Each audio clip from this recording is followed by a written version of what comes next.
Hello, welcome to all in Surya search mobile classes. सभी का हार्दिक अभिनंदन फिर से। और आज हम जो शुरू करने वाले हैं friends, we are going to start with the physics. Physics के साथ शुरू करेंगे और फिजिक्स भी बहुत ही इंटरेस्टिंग सब्जेक्ट, बहुत ही इंटरेस्टिंग है। और इस पे अगर हम अच्छे से अपने पकड़ बना लेते हैं तो बहुत से क्वेश्चन जो है आसानी से हम सॉल्व कर पाएंगे। ठीक है, तो अगर फिजिक्स में आप देखें तो टॉपिक्स तो बहुत है, जो स्कोरिंग है बहुत बड़े हैं, लेकिन उन सब में जो सबसे स्कोरिंग जो टॉपिक है वो वेव से जुड़ा होता है। वेव्स के साथ आपका लाइट से जुड़ा होगा टॉपिक, वह भी काफी इंपॉर्टेंट होने वाला है। ठीक है, तो फ्रेंड्स इसमें अगर आप अच्छे से करते हैं, अपनी पकड़ बना लेते हैं, देखो पैटर्न तो वही है कि मैक्सिमम आपका जो है वो बायो का रहता है, देन केमिस्ट्री, देन फिजिक्स हो जाता है। लेकिन फिजिक्स भी एक इंपॉर्टेंट चीज है जिसको आपको फॉलो करना पड़ेगा और इसकी चीजों को समझना पड़ेगा।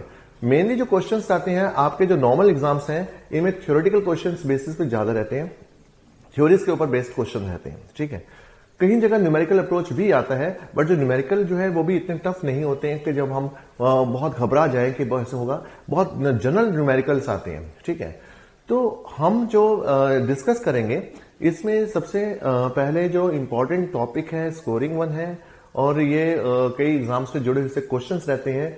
वह टॉपिक रहेगा वेव से, यानी कि तरंगों से जुड़ा हुआ कंसेप्ट हमारा। ठीक है, तो वेव्स या तरंगों की अगर हम बात करें तो क्या होती है। देखिए, वेव्स या तरंगों में अगर हम देखें, सबसे जो इंपॉर्टेंट कंसेप्ट पहला जनरेट होता है वो है कि तरंग क्या है। व्हाट इज अ तरंग, what is a wave, right. अब वेव तो देखिए किसी चीज की वेव्स का मतलब जैसे हमारे मन में वेव्स आती हैं। वेव्स कैसे आती हैं? जब आपका मन आनंदित होता है तो आपके मन में हिलोरे उठती हैं, आपको अच्छा फील करते हैं, है ना। जब कभी हम बहुत दुखी हैं, उदास होते हैं, तो हमारा मन विषाद के अंदर चला जाता है, तो हम देखते हैं बहुत तरंगे, मतलब मन की उत्साह खत्म हो जाता है। तो ये सब एक नॉर्मल शब्दों में यूज करते हैं, लेकिन साइंस की भाषा में तरंग या जो होती है, वेव्स होती है, वो क्या होती है? ये किसी विक्षोभ या डिस्टर्बेंस से होने के कारण उत्पन्न होती है। यानी यदि किसी माध्यम कणों में विक्षोभ उत्पन्न होने शुरू हो जाए, डिस्टर्बेंसेस आने शुरू हो जाए, तो ये एक तरंग को जन्म देती है। ठीक है, तो अगर नॉर्मल भाषा में बात करें तो तरंग या क्या होती है, तो it is disturbances in medium particle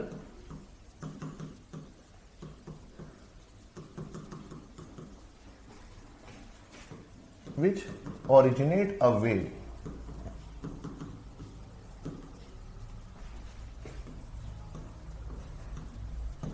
which means माध्यम के कणों में, माध्यम के कणों में लगातार विक्षोभ उत्पन्न होते हैं,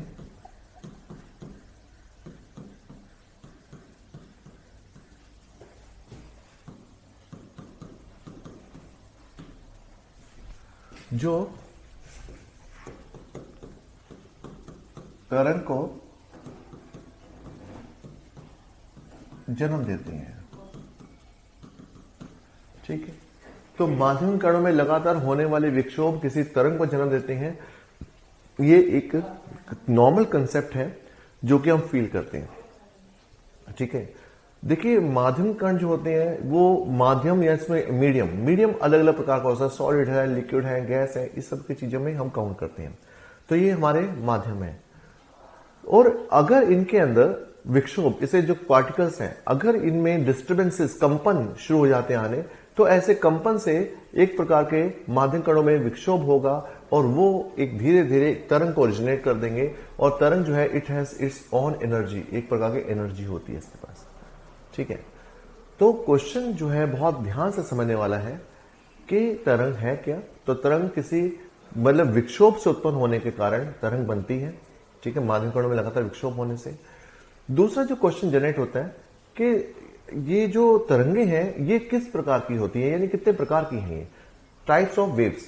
तो अगर हम बात करें, जो टाइप्स ऑफ वेव्स की बात करें,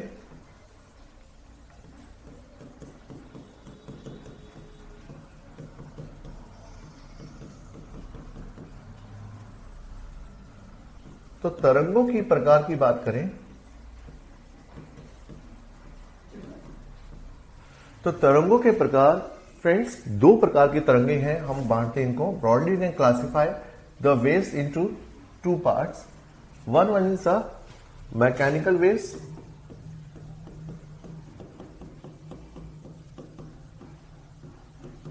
mechanical waves, this is known as a यांत्रिक तरंग।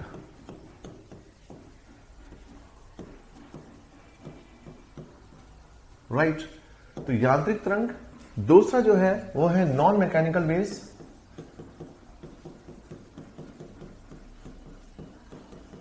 Non mechanical waves, this is अयांत्रिक तरंग।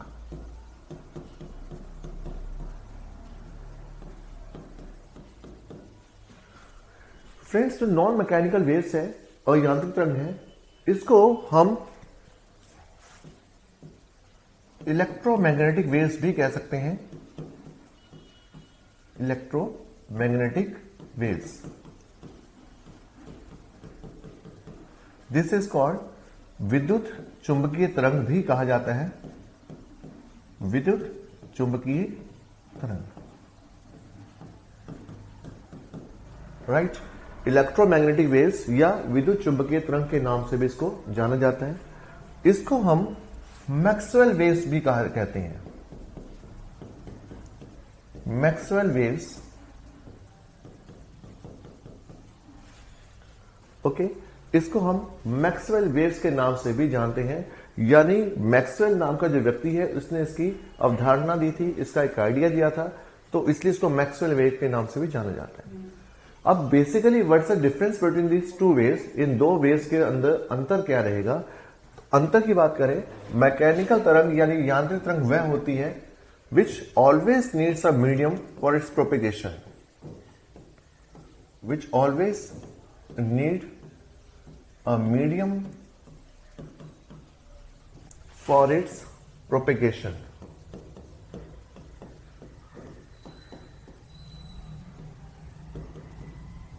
दैट मीन्स जिसे हमेशा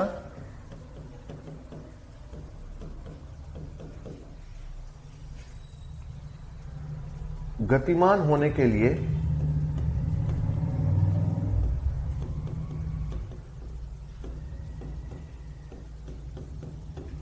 माध्यम की आवश्यकता होती है।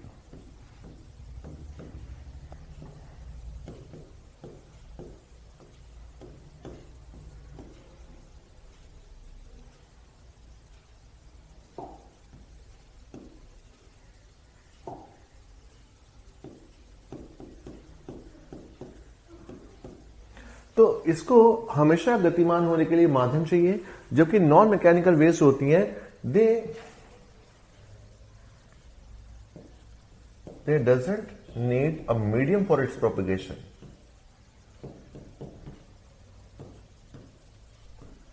मीडियम फॉर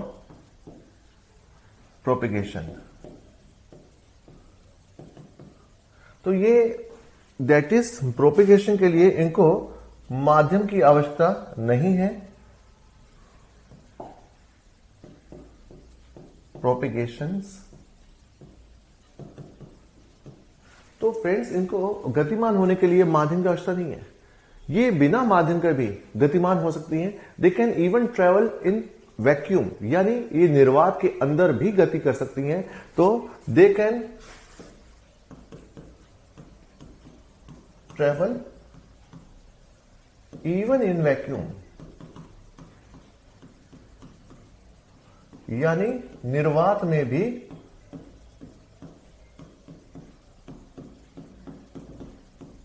गति कर सकती है। अब फ्रेंड्स, जो इंपॉर्टेंट चीज है वो ये है कि वैक्यूम क्या है।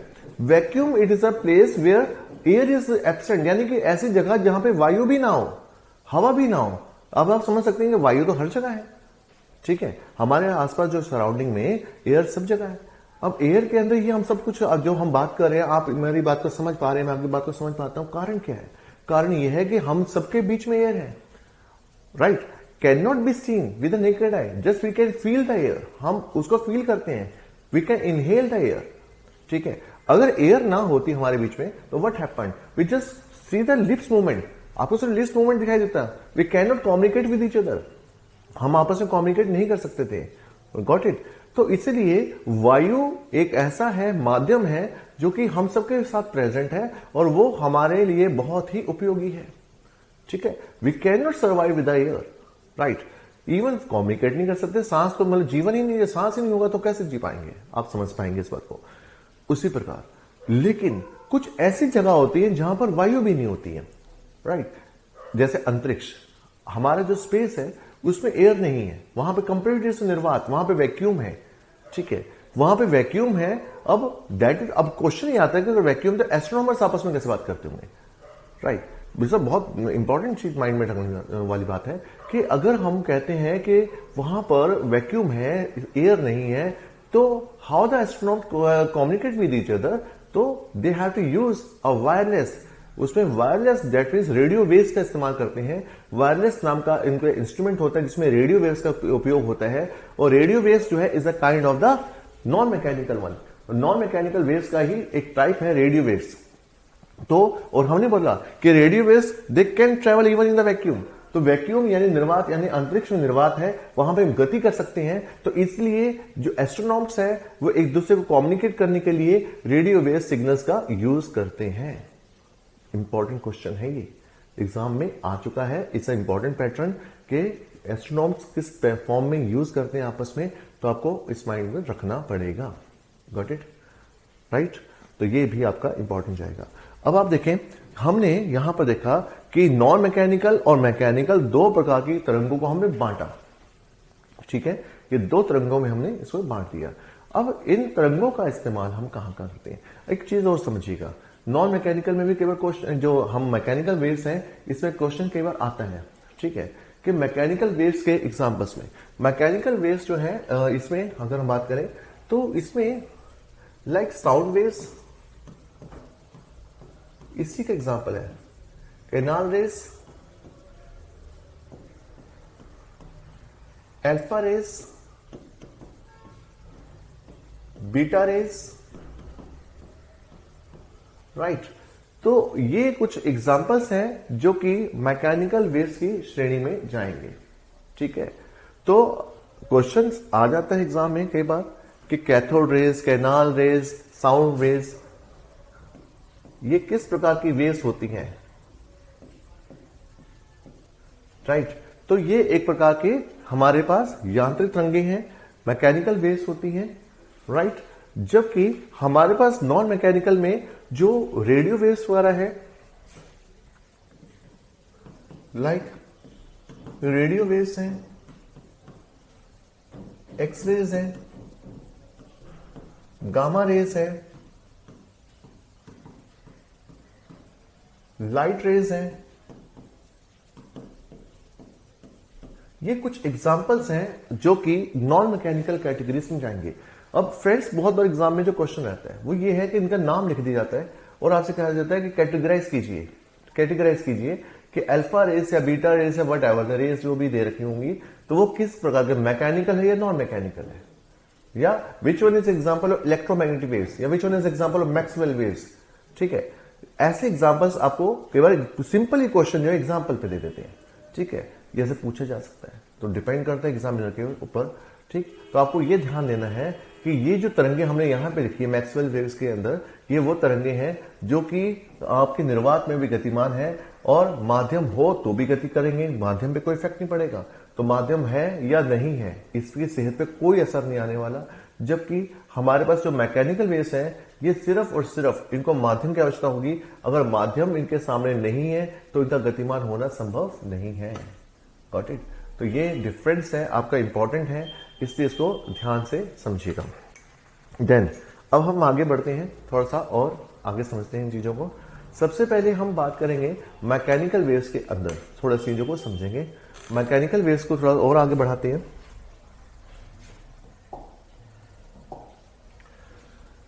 नाउ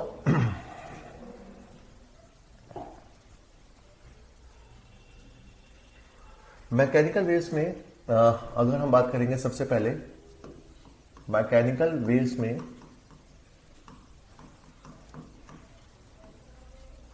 जो यांत्रिक तरंगे हैं, तो यांत्रिक तरंग में जो साउंड वेव्स होती है,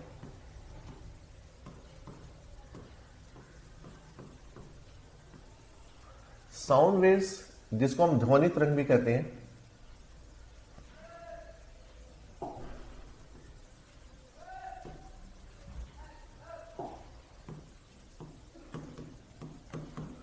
जो ध्वनि तरंग है,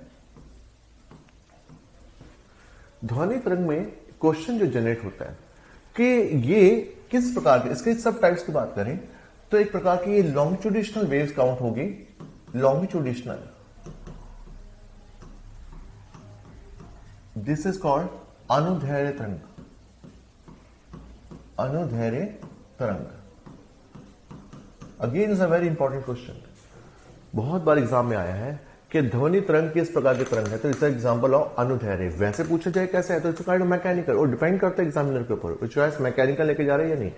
मैकेनिकल वेव्स है, लेकिन अनुदैर्घ्य हमने क्यों कहा, कारण क्या है कि at the time of propagation, जब ध्वनि तरंग प्रोपिगेट करेगी किसी माध्यम में, तो माध्यम के कणों में जो विक्षोभ आ रहा है, जो माध्यम कणों में जो मूवमेंट्स हो रही है, वो मूवमेंट किस पैटर्न में है, राइट। उस पैटर्न के मुताबिक हम इनको बांटते हैं आगे दो प्रकार की, एक तो है लॉन्गिट्यूडिशनल वेव्स, एक होती है ट्रांसवर्स वेव। लॉन्गिट्यूडिशनल वेव्स जो होती हैं, इसका पैटर्न किस फॉर्म में रहेगा, एक बार इसको देखिए। देखिए लॉन्गिट्यूडिशनल वेव का मतलब है कि ध्वनि तरंग जो है, जब माध्यम कण होंगे तो माध्यम के कण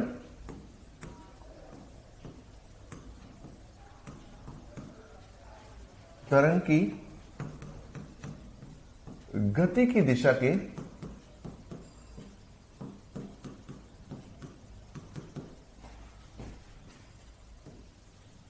क्षैतिज, क्षैतिज मतलब हॉरिजॉन्टल, हॉरिजॉन्टल रूप में गतिमान होते हैं।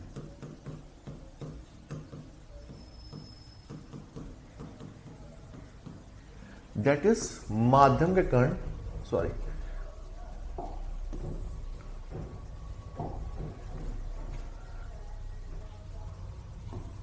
मीडियम पार्टिकल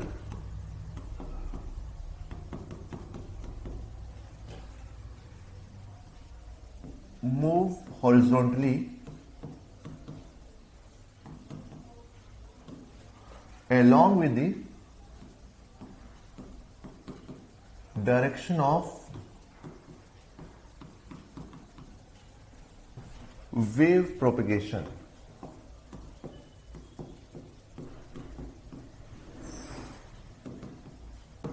ठीक है, तो वेव प्रोपेगेशन के अनुरूप वो गति करते हैं हॉरिजॉन्टली। हॉरिजॉन्टली का मतलब कि आप देखें माध्यम कण जो होते हैं वो जैसे होते कंपन करते हुए, तो वो हॉरिजॉन्टली का मतलब है एक पॉइंट से लगातार आगे इस प्रकार से मूवमेंट करेंगे, यानी कि वो हॉरिजॉन्टली अपने पॉइंट से टू एंड फ्रो का मूवमेंट है उनका। दैट मीन्स जो पॉइंट्स हैं, ये माध्यम कण है, तो अपनी पोजीशन से ये दूर हटते हैं and then again they comes to अपने पोजीशन में वापस आ जाते हैं। तो ये हॉरिजॉन्टली मूव करते हैं, हॉरिजॉन्टली मतलब क्षैतिज दिशा में। तो लगातार ये अपने ही दिशा के नजदीक जाएंगे, दूर हटेंगे, फिर नजदीक आएंगे, दूर हटेंगे। तो लगातार इस प्रकार से कंपन करते हैं और लगातार ये सघन और विरल माध्यम बनाते जाते हैं। तो वेव जब गतिमान होती है तो माध्यम कण लगातार सघन विरल, यानी दूर हट जाएंगे तो विरल और नजदीक आएंगे तो सघन, यानी रेयरफैक्शन एंड डेंसर जोन।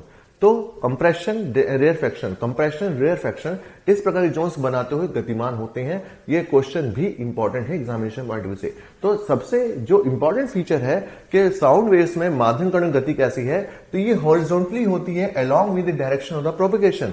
तो माध्यम कण लगातार एक दूसरे दूर हटते हैं, फिर एक दूसरे नजदीक आते हैं, फिर दूर हटते हैं, लगातार इस पर गतिमान होंगे। अब जैसे मान के चले, जैसे हमारे पास कोई, हम सपोज करो आपने बचपन में 10 तक पढ़ा होगा, ट्यूनिंग फॉर्क के बारे में देखा भी होगा शायद आपने। तो ये सपोज एक ट्यूनिंग फॉर्क है और ये माध्यम है ना। इसमें आपने जब इसको ट्यूनिंग फॉर्क को स्ट्राइक करके इसके पास लेकर आते हैं तो माध्यम कण जो है एक दूसरे के पहले नजदीक है। तो तो एक दूसरे के माध्यम के कण एक दूसरे के नजदीक है, they are the compression, right. तो जैसे ही इसे स्ट्राइक करेंगे साउंड वेव प्रोपेगेट होगा, तो व्हाट हैपन, ये माध्यम कण जो है यहां पर ये एक दूसरे से दूर हटेंगे, दूर हटेंगे मतलब ये एक दूसरे से दूर हट जाएंगे। तो this is compression,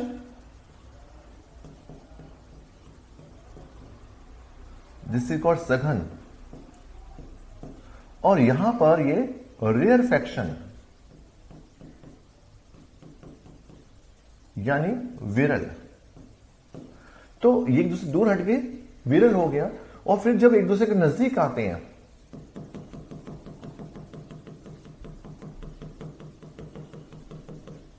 that is फिर से कंप्रेशन, फिर एक दूसरे दूर हट के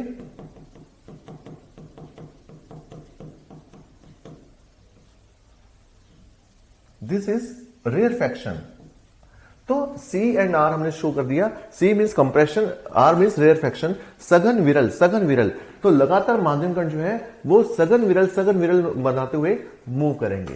तो this is again important feature जो कि आपको पूछी जा सकती है कि जो लॉन्गिट्यूडिनल वेव्स होती हैं उसके अंदर ध्वनि का, या एग्जांपल क्या है इसका लॉन्गिट्यूडिनल वेव्स का, तो आप कहां से जाएगा, ध्वनि वेव्स या साउंड वेव्स, या लॉन्गिट्यूडिनल वेव किस प्रकार से गतिमान होती हैं अपने, तो वेव गतिमान होने के क्या करेंगे, लगातार ध्वनि या तरंग जिस दिशा में गतिमान हो रही है उसी के अकॉर्डिंग माध्यम कण जो होंगे वो क्षैतिज दिशा में कंपन करेंगे, एक दूसरे नजदीक आएंगे, दूर हटेंगे, नजदीक आएंगे, दूर हटेंगे। तो ये एक प्रकार का कंपन है और इसको हम लॉन्गिट्यूडिनल वेव्स के रूप में जानते हैं। तो ये क्वेश्चन इंपॉर्टेंट है, एग्जामिनेशन पॉइंट ऑफ से इंपॉर्टेंट है, तो एग्जाम दिया जाता है, तो इसलिए be ready for such kind of a question, ठीक है, ओके। इसके अलावा एक छोटा सा एग्जांपल और आपको देते हैं। लॉन्गिट्यूडिनल वेव के अलावा एक और टाइप होता है and this is called transverse waves. Transverse wave जिसको अनुप्रस्थ तरंग कहते हैं, अनुप्रस्थ तरंग। अनुप्रस्थ तरंग अगेन यहां पर जो पैटर्न है अनुप्रस्थ तरंग का कि यहां जैसे ध्वनि जो है वो उदाहरण था लॉन्गिट्यूडिनल का, अनुप्रस्थ तरंगों में जो माध्यम कण होंगे वो तरंग की गति के दिशा के लंबवत का मीन्स परपेंडिकुलर वे में डायरेक्शन में गति करेंगे। तो यहां पर माध्यम के कण तरंग की गति की दिशा के लंबवत गतिमान होते हैं। That is medium particle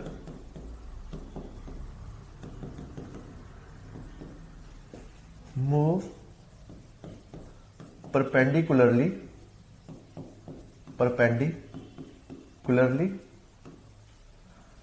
to the direction of propagation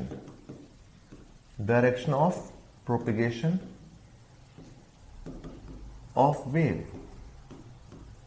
ठीक है।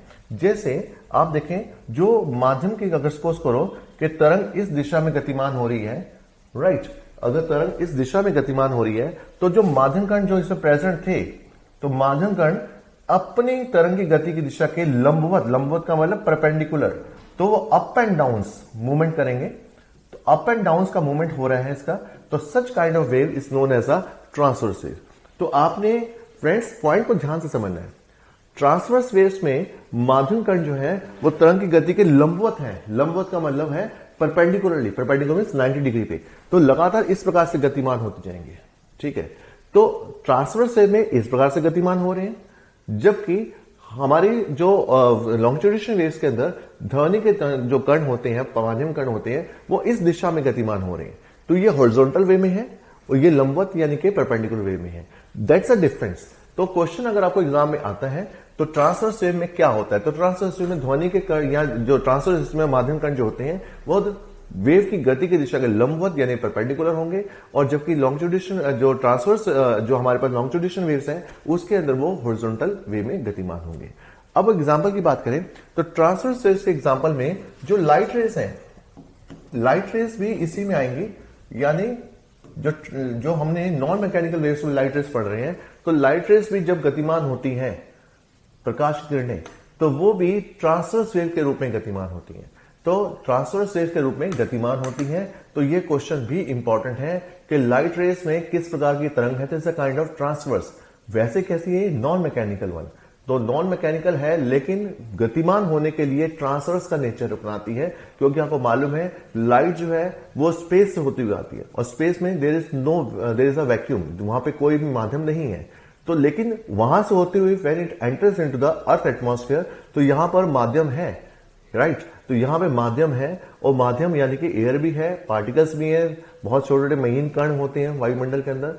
तो लाइट प्रकाश किरणें वहां से होती हुई आती हैं, तो वहां पे विदाउट मीडियम और विद मीडियम दोनों में ही गतिमान हो रही हैं, राइट। तो इसलिए जब ये गतिमान होंगी तो ये ट्रांसवर्स के रूप में इस तरह से मूव करती हुई आएंगी। तो क्वेश्चन बहुत ही इंपॉर्टेंट जाता है, राइट। इसके अलावा ट्रांसवर्स में जो रिपल्स, इस एग्जांपल्स में ripples on water surface, water surface,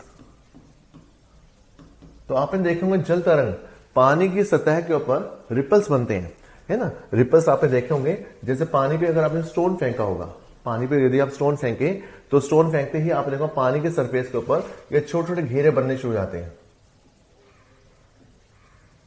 है ना। ये पानी सरफेस धीरे धीरे रिपल्स आगे बढ़ते हैं, फिर गायब हो जाते हैं, फिर बनते हैं, फिर गायब हो जाते हैं। तो पानी के सरफेस पर ये जो रिपल्स बनते हैं, यह भी उदाहरण हुआ हमारे पास किसका? ट्रांसवर्स वेव्स का।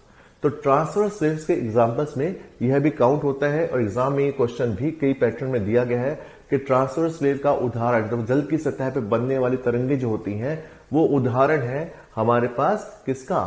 ट्रांसवर्स वेव्स का, ठीक है, राइट। इसी प्रकार से हम कोई सितार बजाते हैं तो उसके अंदर भी इस प्रकार तरंगे उत्पन्न होती हैं। तो ये कुछ उदाहरण हैं जो दिए जाते हैं, तो आपको रेडी रहना होगा इन ऐसे क्वेश्चंस के लिए। लेकिन जो पैटर्न आपका है बहुत आसान है, जो हमने डिस्कस किया। ध्वनि तरंग पे क्वेश्चन आता है तो ध्वनि तरंग पे आपका रहेगा answer is a kind of longitudinal waves. Light rays पे आता है तो is a kind of transverse wave. ये प्रोपगेशन का है, बट नेचर क्या है? ध्वनि तरंग का नेचर क्या है? मैकेनिकल, और लाइट रेस का नेचर क्या है? नॉन मैकेनिकल, ठीक है, इसको समझिएगा। और साथ ही में हमने रिपल्स के ऊपर क्वेश्चन आता है, तो रिपल्स बनने की क्रिया क्या है? तो ट्रांसवर्स वेव का उदाहरण हुआ। और ट्रांसवर्स वेव क्या है? जब जो माध्यम के कण है वो ध्वनि की यानी कि जो भी तरंग चल रही है, तरंग की लंबवत यानी परपेंडिकुलर दिशा में गतिमान हो, तो then it is known as a transverse wave. और लॉन्गिट्यूडिनल वेव्स में क्या है? वो हॉरिजॉन्टली मूव करते हैं at the along with the direction of propagation. तो ये है क्वेश्चन इसके साथ जुड़ेगा। सो फ्रेंड्स, ये आपके लिए इंपॉर्टेंट कंसेप्ट रहेगा। इसके बाद थोड़ा सा और हम आगे बढ़ते हैं, थोड़ी सी चीज को और समझिएगा। ध्वनि तरंग में अगर हम देखें,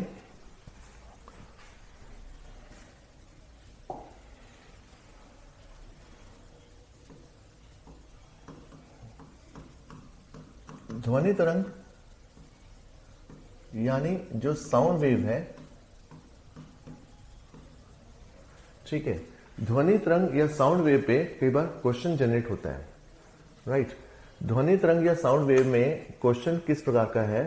देखिए, क्वेश्चन यह है कि जब ध्वनि तरंग एक माध्यम से दूसरे माध्यम में प्रवेश करती है, जब ध्वनि तरंग एक माध्यम से दूसरे माध्यम में प्रवेश करती है, तो उसकी चाल पे क्या प्रभाव पड़ता है, यानी स्पीड ऑफ साउंड पे क्या इफेक्ट पड़ेगा, ठीक है।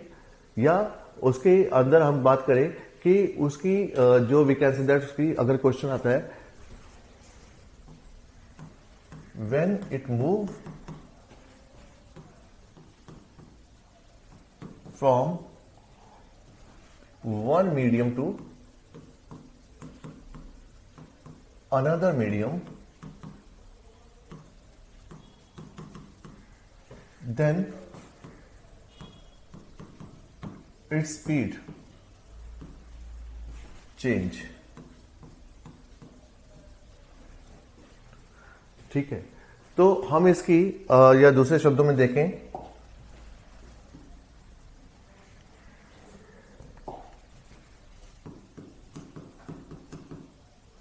तो आप देखिए इसको बदल जाती है, यानी कि जब एक एंड फ्रीक्वेंसी रिमेन्स अनचेंज्ड,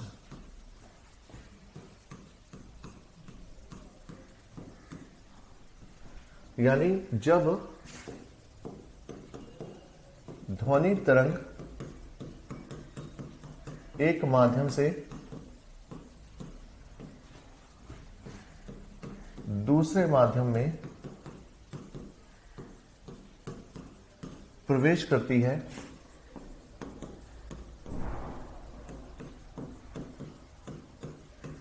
तो उसकी चाल बदल जाती है,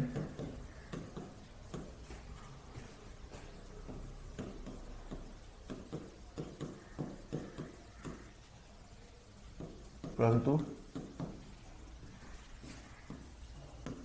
आवृत्ति नहीं बदलती। तो इसका मतलब उसकी जो चाल है यानी कि वेलोसिटी है उसमें चेंज में बदलाव आएगा जब वो एक माध्यम से दूसरे माध्यम। तभी आपने देखा होगा जो ध्वनि की चाल है वो अलग अलग माध्यम में अलग अलग रहती है। तो ध्वनि की चाल अगर हम देखें ये अलग अलग होती है,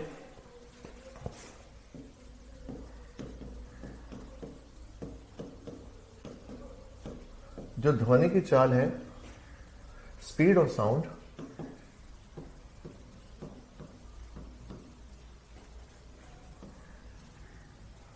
वो solid then liquid and then gas.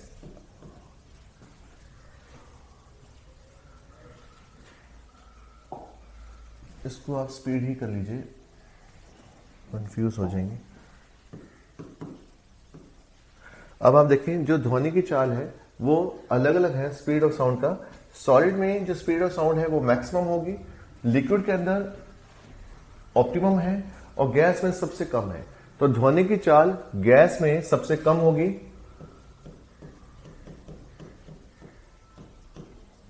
ठीक है। सबसे कम की अगर बात करें सॉलिड में ध्वनि की चाल जो है मैक्सिमम है। मैक्सिमम का मतलब होगा कि अगर आप देखें अप्रॉक्स जो है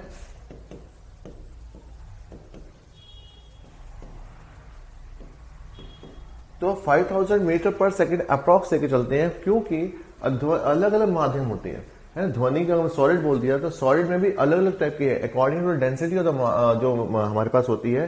सॉलिड अलग अलग प्रकार की डेंसिटी के होते हैं, कुछ बहुत भारी होते हैं, कुछ थोड़े से हल्के होते हैं, कुछ उससे भी हल्के होते हैं, ठीक है। तो इसलिए हमने अप्रॉक्स देखा, क्योंकि हर एक के अंदर उसके भार के अनुरूप उसकी ध्वनि की चाल बदल जाएगी। तो जैसे भार बढ़ता जाएगा ऑब्जेक्ट का वैसे से चाल में भी बदलाव आएगा, ठीक है। इसलिए हमने यहां पर चाल को अप्रॉक्स लिखा है 5000 से कुछ में ज्यादा में भी है, कुछ 5100 समथिंग में आती है, कुछ 5200 समथिंग में जाएगी, कोई 4900 समथिंग में आएगी। इसलिए हमने अप्रॉक्स इनमें ऑन एन एवरेज 5000 लिख दिया। तो इट इज अ ऑप्टिमम एक एवरेज लेवल हमने लेके चले, ठीक है।